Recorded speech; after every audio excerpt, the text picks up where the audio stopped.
नमस्कार, स्वागत है आपका न्यूज 18 पंजाब हरियाणा हिमाचल में। मैं हूं आपके साथ कुसुम रावत। बुलेटिन का आगाज मोगा से आ रही है एक बड़ी खबर के साथ करेंगे। मोगा में फाइटर जेट MiG-21 क्रैश हो गया है। ट्रेनिंग के दौरान हादसा हुआ है। करीब रात के 12 बजे यह हादसा हुआ है। गांव लिंगियाना खुर्द के पास ये विमान गिरा है। MiG-21 का पायलट लापता बताया जा रहा है। तलाश लगातार जारी है। पायलट की हलवारा से राजस्थान के लिए उड़ान भरी थी, लेकिन बीच रास्ते में ही ये हादसा हुआ है। राजस्थान के सूरतगढ़ जा रहा था लड़ाकू विमान, लेकिन ट्रेनिंग के दौरान क्रैश हो गया। देर रात करीब 12 बजे ये पूरा हादसा हुआ है। गांव लंगियाना खुर्द के पास विमान गिरा हुआ मिला है। MiG-21 का पायलट इस हादसे के बाद से ही लापता बताया जा रहा है, जिसकी तलाश लगातार जारी है। तो मोगा से आपको खबर बता रहे हैं, जहां पर फाइटर जेट MiG-21 अचानक से क्रैश हो गया। ट्रेनिंग के दौरान क्रैश हुआ है बताया जा रहा है। देर रात करीब 12 बजे ये पूरा हादसा हुआ है। तस्वीरें आपके सामने, दो तस्वीर आपकी टीवी स्क्रीन पर, जहां पर आप देख सकते हैं कि MiG-21 क्रैश हुआ है, जिसके बाद आग के हवाले हो गया। देर रात करीब 12 बजे का ये पूरा मामला है।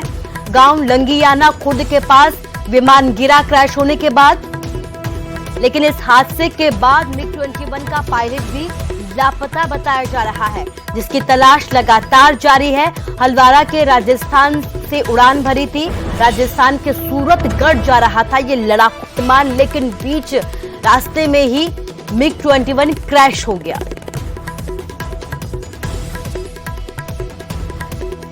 तो बड़ी खबर आपको बता रहे हैं, मोगा से ये खबर है। फाइटर जेट MiG-21 क्रैश हो गया है। ट्रेनिंग के दौरान ये पूरा हादसा हुआ है, क्रैश हो गया विमान। देर रात करीब 12 बजे की पूरी घटना है। गांव लंगियाना खुर्द के पास MiG-21 विमान जाकर गिरा। MiG-21 का पायलट इस हादसे के बाद से ही लापता है, जिसकी तलाश की जा रही है।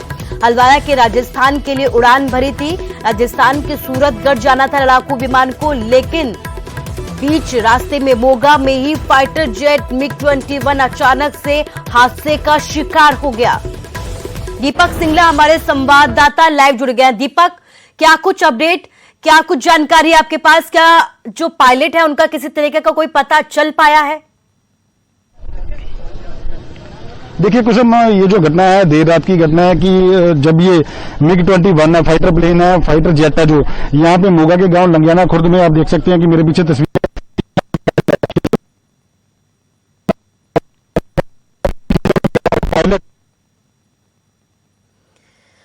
तो मोगा की तस्वीरें आपके सामने हैं, जहां पर आप देख सकते हैं कि किस तरीके से एक MiG-21 विमान क्रैश हो गया। लड़ाकू विमान ये था।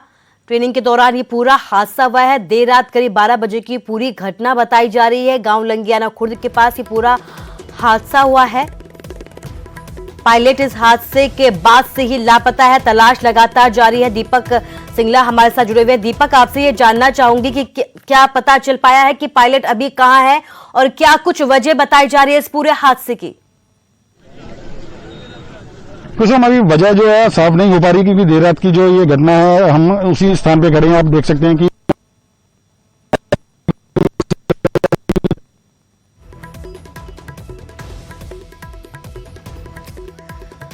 तो तस्वीरें आपको दिखा रहे हैं, मोगा की ये तस्वीरें हैं जहां पर MiG-21 क्रैश हो गया।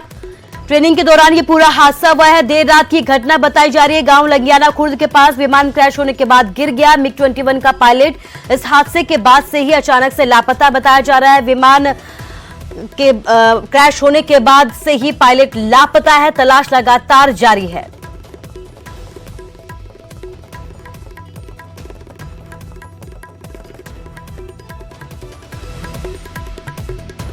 और चलिए बात कोरोना की करते हैं। पंजाब में 24 घंटे में 193 मौतें कोरोना की वजह से हो गई हैं।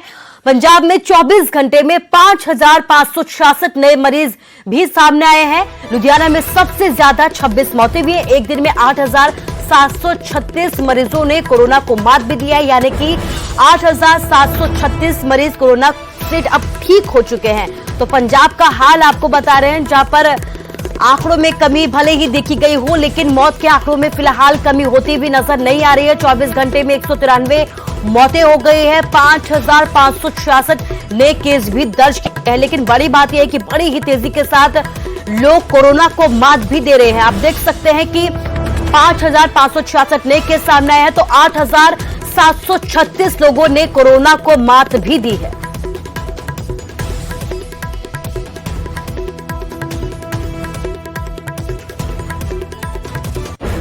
और हिमाचल का हाल आपको बताते हैं। हिमाचल में कोरोना से मौत का सिलसिला लगातार जारी है। केस कम हुए हैं, लेकिन जो मौत के आंकड़े हैं वो भी यहां पर भी लगातार बढ़ते जा रहे हैं। 24 घंटे में 65 लोगों की जान चली गई है। 2,648 नए केस दर्ज किए गए हैं। 4,257 मरीज ठीक भी हुए हैं। प्रदेश में कोरोना के एक्टिव मरीजों की अगर बात की जाए तो 33,448 अभी ऐसे एक्टिव केस हिमाचल में हैं। कोरोना से अब तक 2,581 लोगों की मौत भी हो चुकी है। तो हिमाचल का हाल आपको बता रहे हैं, जहां पर आंकड़ों में कमी जरूर देखी गई है, लेकिन मौत के आंकड़े फिलहाल कम होते हुए यहां पर भी नजर नहीं आ रहे।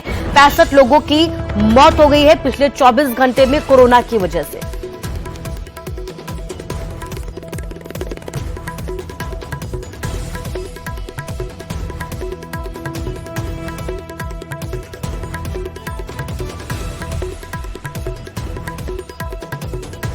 एनआईटी हमीरपुर में जिला प्रशासन ने कोरोना मरीजों के इलाज के लिए कोविड केयर सेंटर बनाया है, लेकिन इसमें व्यवस्थाओं का टोटा है, जिसके लेकर एक महिला ने इसका वीडियो भी वायरल कर सवाल उठाए हैं। वीडियो में महिला ने सेंटर में खाने और सफाई की व्यवस्था पर सवाल उठाए हैं। हालांकि इस मसले पर सीएमओ ने यह कहा है कि कोविड केयर सेंटर में व्यवस्थाएं पूरी तरीके से दुरुस्त है और नोडल अधिकारी से लिखित जवाब भी लिया गया है। उन्होंने ये भी कहा कि प्रशासन मरीजों की देखभाल में प्रोटोकॉल अपनाए जा रहे हैं। 3 दिन से अब इसमें ब्रेकफास्ट किसी को नहीं दिया गया और यहाँ इतनी गंदगी है कि अच्छा वाला आदमी भी बीमार हो जाएगा और जो नहीं भी मरने वाला वो भी मर जाएगा। और मैं आप लोगों से इनकी बात कराती हूँ। अम्मा, आपको ब्रेकफास्ट मिल गया है? नहीं मिला ना? कल मिला था, कल भी नहीं इनको ब्रेकफास्ट मिला, आज भी नहीं ब्रेकफास्ट मिला। ये टाइम हो चुका है। दीदी, आपको ब्रेकफास्ट मिल गया है? कल मिला था। टाइम क्या हो गया? 10:30 हो गया ना, अभी तक ब्रेकफास्ट नहीं मिला। ये हालत है कि अभी तक ब्रेकफास्ट नहीं मिला है। अभी मैं आपको बताती हूँ, हम बात भी नहीं कर सकते, हमारा ऑक्सीजन लेवल बहुत कम है। दीदी, आपको ब्रेकफास्ट मिला? नहीं मिला। कल मिला था ना? कल भी नहीं। ये टाइम हो गया, ब्रेकफास्ट नहीं मिला अभी तक, जबकि हमारी इम्यूनिटी जितनी पहले की है वो भी खत्म हो रही है। ये देखो, क्योंकि हमने दवाई भी खानी होती है, इससे हम घर में अच्छे से रह रहे थे। यहाँ से कोई भी गिर सकता है, ये बाहर जाने का रास्ता है, यहाँ से बाहर कैसे जाएंगे? तो ये जो इन्होंने जगह दिखाई है, हमारे पेशेंट जो हैं वो 2nd फ्लोर पे है और जो ग्राउंड फ्लोर पे हमारा स्टाफ है और जो 1st फ्लोर है वहाँ पे सामान वगैरह रखा हुआ। और एक जगह हमने जो जगह वो जहाँ पे जैसे कचरा दिखाया, पीले बैग जो होते हैं, ये म्यूनिसिपल वेस्ट है। 2 तरह का वेस्ट होता है, एक तो हमारा बायोमेडिकल वेस्ट है, वो तो चला जाता है गाड़ी में बायोमेडिकल रूल के हिसाब से। दूसरा जो पेशेंट का म्यूनिसिपल वेस्ट होता है, ये जाता है एमसी के पास जाता है। तो ये जो लिफाफे दिखाए, इनको भी हमने स्टरलाइज किया है, सोडियम हाइपोक्लोराइड से इसको साफ करते हैं और रखा हुआ वहाँ पे। और मैंने सुबह भी बात की है और एसडीएम से भी बात की है कि हमें इसको एमसी एरिया वाले जो लोग हैं, मैन पावर है, उनको उठा लें। और दूसरी बात, जहाँ तक खाने की बात रही, तो मैंने स्टाफ से भी बात की और उन्हें लिखित रूप में दिया है कि ये खाना जो है वो उनको पसंद नहीं आ रहा है। उसके लिए ऐसी बात है कि जो हमारा स्टाफ है और जो पेशेंट है, एक ही खाना आता है। हमारा जो वेंडर है, खाने देने वाला जो आदमी है, वो एक ही है। ऐसा नहीं है कि हमारी डॉक्टरों को या हमारी स्टाफ नर्सों को कोई और आदमी खाना देता है या कोई और खाना देता है। एक जैसा ही खाना देते हैं सबको, तो क्वालिटी सबकी एक जैसी है। और आज तक ना स्टाफ ने या किसी ने हमारी इसमें नहीं लाया नोटिस में कि कोई प्रॉब्लम आ रही है। कोरोना का खतरा अभी कम भी नहीं हुआ था कि ब्लैक फंगस ने कोहराम मचा दिया है। हरियाणा में भी ब्लैक फंगस का खतरा तेजी के साथ बढ़ रहा है। हर रोज यहां तेजी के साथ नए केस सामने आ रहे हैं। कई मरीज अब तक दम भी तोड़ चुके हैं। ब्लैक फंगस का अटैक, महामारी में नई बीमारी, लगातार बढ़ रहे मामले। ब्लैक फंगस के मामलों ने भी अचानक रफ्तार पकड़ ली है। कोरोना के बाद ये बीमारी बेहद घातक साबित हो रही है। कई लोग इस भयानक बीमारी से अपनी जान तक गंवा चुके हैं। और ये आंकड़ा आए दिन बढ़ता जा रहा है। रोजाना मरीजों की संख्या बढ़ती जा रही है। पटियाला में ब्लैक फंगस के 3 नए मामले सामने आए तो अमृतसर में 27 मामले। ਜਿਹੜੀ ਫੰਗਸ ਹੈਗੀ ਹੈ ਯੂਜ਼ਲੀ ਉਹਨਾਂ ਲੋਕਾਂ 'ਚ ਹੋ ਰਹੀ ਹੈ ਜਿਹੜੇ ਇਮਿਊਨਿਟੀ ਬਹੁਤ ਘੱਟ ਹੈਗੀ ਆ, ਕਰੋਨਾ ਪੋਜ਼ਿਟਿਵ ਹੋਏ ਆ ਜਾਂ ਡਾਇਬਟਿਕ ਹੈਗੇ ਆ, ਬਾਕੀ ਜਾਂ ਜਿੱਥੇ ਓਵਰ ਯੂਜ਼ ਆਫ ਸਟੀਰੋਇਡ ਹੋ ਰਿਹਾ। ਇਹ ਨੰਬਰ ਆਫ ਫੈਕਟਰਸ ਹੈਗੇ ਜਿਹਦੇ ਨਾਲ ਇਹ ਬਿਮਾਰੀ ਜਿਹੜੀ ਆ ਉਹ ਹੋ ਸਕਦੀ ਹੈ। ਤੇ ਇਸ ਤੋਂ ਬਚਣ ਲਈ ਇੱਕ ਤਾਂ ਹੈਗਾ ਕਿ ਮਾਸਕ ਅਸੀਂ ਸਾਰਿਆਂ ਨੂੰ ਅਪੀਲ ਕਰ ਰਹੇ ਹਾਂ ਵਾਰ-ਵਾਰ ਕਿ ਮਾਸਕ ਲਗਾਓ। ਉਸ ਤੋਂ ਇਲਾਵਾ ਕਿ ਲੋਕਲ ਤੁਸੀਂ ਚੰਗੇ ਜਿਹੜਾ ਸਰਕਾਰੀ ਜਾਂ ਪ੍ਰਾਈਵੇਟ ਚੰਗਾ ਡਾਕਟਰ ਹੈਗਾ ਉਹਦੇ ਕੋਲ ਤੁਹਾਨੂੰ ਜਿਹੜੀ ਹੈਗੀ ਹੈ ਉਹ ट्रीटमेंट लेनी चाहिए। पड़ोसी सूबे हरियाणा में कमोबेश पंजाब जैसे ही हालात हैं। ब्लैक फंगस के बढ़ते मामलों ने यहां भी स्वास्थ्य विभाग की नींद उड़ा रखी है। सिरसा में अब तक ब्लैक फंगस के 25 मामले सामने आ चुके हैं, जिनमें 5 लोगों की मौत हो चुकी है। बात अगर रोहतक की करें तो रोहतक पीजीआई में फिलहाल इस गंभीर बीमारी के 41 मरीज दाखिल। संस्थान के अलग अलग विभागों में इनका इलाज चल रहा है, लेकिन दवाओं की कमी मरीजों के इलाज में दिक्कत पैदा कर रही है। हरियाणा सरकार ने कोरोना के बाद ब्लैक फंगस के बढ़ते मामलों को देखते हुए इसे महामारी घोषित कर दिया और प्रदेश के 12 मेडिकल कॉलेज को इसके इलाज की जिम्मेदारी दी गई है। वहीं भिवानी में भी ब्लैक फंगस के 10 मामले सामने आने के बाद प्रशासन सतर्क हो गया है। तो पड़ोसी सूबों में बढ़ रहे ब्लैक फंगस के मामलों के बाद हिमाचल के ऊना में स्वास्थ्य विभाग अलर्ट हो गया है। फिलहाल जिले में ब्लैक फंगस का कोई भी मामला सामने तो नहीं आया है, लेकिन अभी से अलर्ट रहना भी जरूरी है। Bureau report, news 18 Haryana. Corona संक्रमण के साथ साथ अब ब्लैक फंगस का खतरा भी लगातार बढ़ता जा रहा है। रेवाड़ी में 2 ब्लैक फंगस के नए केस सामने आए हैं, जिन्हें निर्धारित किए गए हायर सेंटर में रेफर किया गया है। ब्लैक फंगस के मामले आने के बाद स्वास्थ्य विभाग में हड़कंप मच गया। सहकारिता मंत्री डॉक्टर बनवारी लाल ने यह कहा है कि बीमारी नई नहीं है, लेकिन पुरानी भी नहीं है। अब इस मामले में स्टीरॉयड के कारण केस लगातार बढ़ते जा रहे हैं, इसलिए सरकार ने ब्लैक फंगस की रोकथाम और इलाज के लिए जरूरी कदम पहले ही उठा लिए हैं। और जो अभी आप ब्लैक फंगस की बात कर रहे थे, वैसे तो ये नई नहीं है, ये बीमारी पहले भी थी, लेकिन अब इसको ज़्यादा ये फ्लेयर अप इसलिए होगी कि जो कोविड के पेशेंट हैं वो लोग स्टेरॉइड्स खा रहे थे और स्टेरॉइड्स की वजह से ये बीमारी ज़्यादा हो जाती है। और जिन लोगों के वेंटिलेटर लगा है तो उनके नाक के अंदर जैसे ट्यूब डालते हैं तो वो जैसे ह्यूमिडिटी वगैरह है तो उसकी वजह से ये ब्लैक फंगस ज़्यादा हो गया। तो उसको भी अब हम चेक कर रहे हैं और उसके लिए भी जो भी दवाइयाँ सरकार जो भी दवाइयाँ ज़रूरत है वो सरकार उपलब्ध करवा रही है। हिमाचल में भी ब्लैक फंगस ने दस्तक दे दी है। प्रदेश के सबसे बड़े अस्पताल आईजीएमसी में ब्लैक फंगस का एक नया केस सामने आया है। कोविड पॉजिटिव महिला को अस्पताल के आइसोलेशन वार्ड में सभी मरीजों से अलग रखा गया है। हमीरपुर के खागर की महिला मरीज को नेरचौक मेडिकल कॉलेज से बुधवार रात को रेफर किया गया, जिसमें ब्लैक फंगस के लक्षण पाए गए। फिलहाल विशेषज्ञों की टीम महिला की निगरानी कर रही है। कल रात को तकरीबन 2 बजे नेर चौक से एक महिला है जिनकी उम्र 35-40 साल के बीच है, वो रेफर होकर हमारे पास आई थी। तो जब उनका चेकअप किया गया तो वो उनको कोविड-19 के साथ साथ कोरोना के साथ साथ एक और इन्फेक्शन हुआ है जिसको हम कॉमन लैंग्वेज में ब्लैक फंगस बोलते हैं और साइंटिफिक इसमें जो मेडिकल साइंस में म्यूकोरमाइकोसिस बोलते हैं, उसका इन्फेक्शन जो है वो पाया गया है और अभी उनका एमआरआई आज किया गया है। और बाकी जो एंटीबायोटिक्स हैं इसके लिए स्पेशली फंगस के लिए इंजेक्शन एम्फोटेरिसिन भी वो शुरू कर दिया गया है। ज्यादा जानकारी के लिए हमारे संवाददाता रणवीर हमारे साथ शिमला से लाइव जुड़ गया। रणवीर, आपसे ये जानना चाहूंगी कि कई राज्यों में ब्लैक फंगस ने दस्तक दे दी है, लेकिन अगर हिमाचल की बात करें तो हिमाचल में अभी पहला केस सामने आया है। क्या कुछ कहना है एक्सपर्ट्स का और क्या कुछ नई जानकारी आपके पास? जी हाँ, देखिए अस्पताल से ये जानकारी निकल कर आई है कि अभी डॉक्टरों की एक विशेष टीम जो है गठित की गई है। अलग अलग विभागों के जो विशेषज्ञ हैं वो निगरानी कर रहे हैं, जिसमें रेडियोलॉजी है, यूएनटी है, मेडिसिन है। वो ये देख रहे हैं, एमआरआई जो है महिला का करवाया गया है। यहाँ पर ये देखा जाएगा सबसे पहले कि उसमें ये ब्लैक फंगस जो है इन्फेक्शन कितना है, किन किन हिस्सों को ये प्रभावित कर रहा है, उसके बाद ही सर्जरी की तैयारी यहाँ पर की जाएगी, ऐसा जो है डॉक्टरों का कहना है। तो उसे जो है अलग थलग रखा गया है, अलग से उसका इलाज उस महिला का चल रहा है। नाक के ठीक नीचे जो है ब्लैक फंगस जो है पाया गया है। और यहाँ पर देखिए जिस तरह से केंद्र ने एडवाइजरी जारी की है कि इसको हल्के में ना लें। अगर आपको लगता है चाहे केंद्र शासित प्रदेश हैं, राज्य हैं, वो इसे महामारी घोषित करें। हिमाचल में हालांकि ये पहला मामला है, लेकिन एडवाइजरी जो है स्वास्थ्य विभाग की तरफ से जारी कर दी गई है।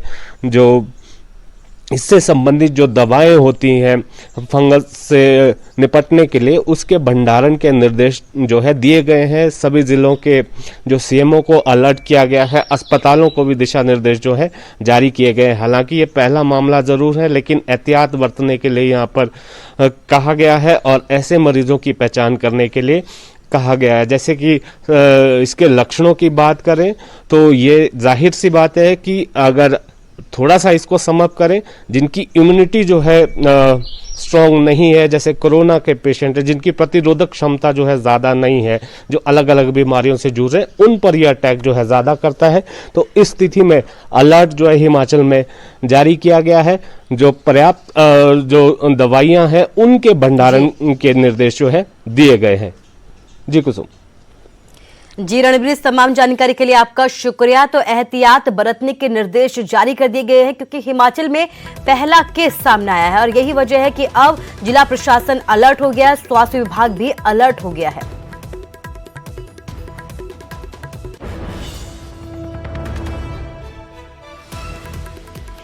जिलाधिकारियों के साथ बैठक में पीएम मोदी ने कोरोना वायरस को बहरूपिया और छलिया करार दिया है। पीएम मोदी ने जिला अधिकारियों से कहा कि इस वायरस को हराना है और देश को जीत दिलानी है। देश में जारी कोरोना संकट के बीच गुरुवार को फिर पीएम मोदी ने जिला अधिकारियों से संवाद किया। इस संवाद में पीएम मोदी ने कोरोना की लड़ाई में अधिकारियों के अनुभव जाने और उन्हें गांवों को कोरोना मुक्त रखने का संदेश दिया। और मेरा आग्रह है, हमें गांव-गांव यही संदेश पक्का करना है कि हमें अपने गांव को कोरोना से मुक्त रखना है और लंबे अरसे तक जागरूकता से प्रयास करना है। इस दौरान पीएम मोदी ने जिला अधिकारियों से गांव में जागरूकता फैलाने को कहा और लोगों के अंदर विश्वास पैदा करने का मंत्र भी दिया। आशा करता हूं कि आप और अधिक सफलता प्राप्त करेंगे, तेजी से सफलता प्राप्त करेंगे और जन सामान्य के अंदर विश्वास पैदा करेंगे। सामान्य मानवीय का विश्वास विजय की सबसे बड़ी जड़ी बूटी है, सबसे बड़ी जड़ी बूटी है। इससे बड़ी जड़ी बूटी नहीं हो सकती है और ये काम आप आसानी से कर सकते हैं। जिला अधिकारियों से बातचीत में पीएम मोदी ने कोरोना वायरस को बहरूपिया कहा और सभी को इस रूप बदल रहे वायरस की चुनौती से आगाह किया। ये वायरस म्यूटेशन में स्वरूप बदलने में माहिर है, एक प्रकार से बहुरूपिया भी है और ये वायरस धूर्त भी है। तो हमारे तरीके और स्ट्रेटेजी भी डायनेमिक होने चाहिए। कोरोना की दूसरी लहर के बाद अब वैज्ञानिक तीसरी लहर की भी चेतावनी दे रहे हैं और उसे बच्चों के लिए ज्यादा खतरनाक बता रहे हैं। इस खतरे की चर्चा भी पीएम मोदी ने संवाद में की और सभी को तैयार रहने को कहा। साथियों, सेकंड वेव के बीच वायरस म्यूटेशन की वजह से अब युवाओं और बच्चों के लिए भी ज्यादा चिंता जताई जा रही है। अभी तक हमारी जो रणनीति रही है, आपने जिस तरह फील्ड में काम किया है, उसने इस चिंता को उतना गंभीर होने से रोकने में मदद तो की है, लेकिन हमें आगे के लिए और अधिक तैयार रहना ही होगा। संवाद के दौरान पीएम मोदी ने टीकाकरण पर भी चर्चा की। स्वास्थ्य मंत्रालय की तरफ से 15 दिन के टीकों की उपलब्धता की जानकारी राज्यों को दी जा रही है। वैक्सीन सप्लाई टाइमलाइन की स्पष्टता होने से टीकाकरण से जुड़े मैनेजमेंट में आप सभी को और आसानी होने वाली है। बता दें कि पूरी चर्चा के दौरान पीएम मोदी ने कोविड प्रोटोकॉल के पालन को लेकर जागरूकता पर बल दिया। साथ ही गांव-गांव टेस्टिंग बढ़ाने की भी बात कही। कोरोना के इस संकट काल में ये दूसरी बार है जब पीएम मोदी ने जिला अधिकारियों से संवाद किया है, जिसमें पीएम ने उम्मीद जताई है कि जिला अधिकारी अपने अपने जिलों को महामारी मुक्त करेंगे और देश को इस महामारी पर जीत जरूर मिलेगी। Bureau report, news 18 network. तो गांव में खतरा बढ़ने लगा है कोरोना का। गांव में खतरा बढ़ने के साथ सरकार और प्रशासन के खिलाफ लोगों का गुस्सा भी उमड़ रहा है। कैथल में 2 गांवों ने कोविड सेंटर का विरोध किया है। गांव पाई में इसका विरोध किया गया है कोविड केयर सेंटर का। सोंगल गांव में भी नहीं बनने दिया कोविड केयर सेंटर। तो हरियाणा के गांव की तस्वीरें आपको बता रहे हैं, पूरा हाल आपको बता रहे हैं। पहले हिसार से इस तरीके का मामला सामने आया और अब कैथल में भी लोगों ने कोविड केयर सेंटर का विरोध किया है। 2 गांवों ने कोविड केयर सेंटर का विरोध किया है। गांव पाई में विरोध के बाद बाहर स्थापित किया गया है कोविड केयर सेंटर। सोंगल गांव में भी कोविड केयर सेंटर नहीं बनने दिया है। इससे पहले हिसार के लोगों ने ऐलान किया था कि लॉकडाउन का बहिष्कार किया जाएगा। पुलिस को गांव में घुसने नहीं दिया गया था और अब कैथल से इस तरह की तस्वीरें सामने आई है जहां पर कोविड केयर सेंटर का लोगों की तरफ से विरोध किया गया है। भीड़ आप देख सकते हैं कि किस तरीके से एकजुट हुई है। बिना मास्क के लोग यहां पर भी नजर आए, जबकि हरियाणा के कई गांवों में कोरोना की वजह से अब तक कई लोगों की मौत हो चुकी है और कई जगहों पर कोरोना तेजी के साथ अपने पैर पसारता जा रहा है।